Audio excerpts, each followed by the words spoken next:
Yeah, breaking news for you now, and it's official confirmation from Manchester United. Manchester United have officially dismissed manager Ruben Amorim following their disappointing defeat to Brentford, a result that intensified the club's ongoing crisis and left the board with no choice but to act swiftly. The decision, confirmed late Saturday night, comes just months into Amorim's tenure at Old Trafford. United's hierarchy, led by Sir Jim Ratcliffe and football director Dan Ashworth, had initially backed the Portuguese coach, but mounting pressure from poor performances culminated in his sacking after the 2-1 loss at the Gtech Community Stadium. The defeat that ended at United's clash with Brentford was seen as a pivotal fixture. After weeks of mixed results, the expectation was to claim 3 points and restore confidence. Instead, the Red Devils produced another disjointed display. Bruno Fernandes squandered a golden opportunity from the penalty spot in the first half, and Brentford, driven by energy and discipline, punished United's defensive lapses. The loss not only extended United's inconsistent run but also left them further behind in the race for Champions League qualification. The reaction from fans was immediate and unforgiving. Supporters voiced their frustration online and outside the stadium, with chants of discontent echoing long after the final whistle. For the United board, this was the moment they could no longer justify Amorim's position. The board's announcement. In a short but decisive statement, Manchester United confirmed the departure. Ruben Amorim has left his role as Manchester United manager with immediate effect. We would like to thank him for his efforts and wish him well for the future. An interim appointment will be made shortly. Behind the scenes, sources indicate that tensions had been building for weeks.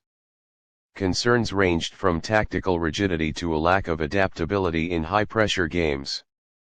While Amorim had initially impressed with his structured approach and emphasis on youth, results on the pitch told a different story. Amorim's struggles at Old Trafford. Amorim's tenure was always going to be judged on results, and his short spell fell far below expectations. Despite flashes of promise, inconsistency defined his time in charge. Matches managed, 24. Wins, 10. Draws, 5 defeats, 9. United often looked vulnerable against compact sides like Brentford, unable to break them down while simultaneously leaving themselves exposed at the back.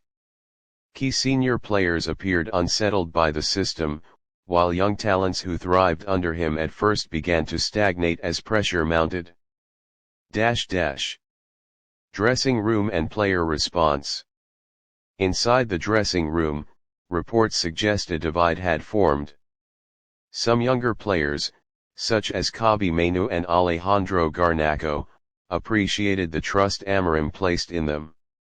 However, senior players struggled to adapt, and communication issues reportedly widened the gap. Bruno Fernandes, who carried the armband under Amorim, posted a message following the news: "We all share the blame when results are not good enough.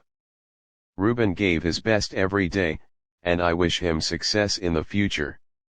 Others remained silent, hinting at a dressing room still processing yet another managerial change. Fans react, anger and fatigue. For supporters, Amorim's dismissal adds to the frustration of a decade marked by upheaval. Since Sir Alex Ferguson's retirement in 2013, Manchester United have cycled through manager after manager, each promising revival but falling short. Some fans welcomed the decision, insisting that Amorim was never the right fit for the Premier League. Others argued that constant managerial changes are the root of United's stagnation. One fan outside Old Trafford put it bluntly: "We don't need another sacking. We need stability." Amorim wasn't perfect, but the players and the board are as much to blame. What comes next? Attention now shifts to who will guide Manchester United through the remainder of the season. The club confirmed that an interim manager will be announced soon, but speculation has already begun over long-term candidates. Names linked include Zidane, admired for his pedigree in Europe, Julian Nagelsmann, whose tactical innovation has attracted admirers across the continent, and Graham Potter, considered by some within Ineos as a coach aligned with their long-term project. The board faces a difficult choice: prioritize a quick fix to salvage the season or take time to appoint a manager capable of shaping United's future. The broader problem. The sacking of Ruben Amorim highlights a deeper issue: Manchester United's chronic instability. Since Ferguson's departure, the club has failed to establish a lasting identity, cycling between philosophies and recruitment strategies. Amorim, like several before him, struggled under the immense pressure of reviving a global giant desperate for success. The defeat to Brentford was the final straw, but the roots of United's struggles run much deeper. Questions remain over recruitment, player mentality, and the influence of ownership. Until those are resolved, even the most talented coach may find Old Trafford an impossible challenge. Conclusion. Ruben Amorim's dismissal after the Brentford defeat will be remembered as yet another failed experiment in Manchester United's turbulent decade. Though he arrived with promise and ideas, his short spell unraveled quickly under the unforgiving spotlight of the Premier League. United now find themselves at a crossroads yet again, chasing stability, identity, and the winning culture that once defined the club. For Amorim, the challenge will be to rebuild his reputation elsewhere. For Manchester United, the search continues for the elusive figure capable of restoring the glory days at Old Trafford.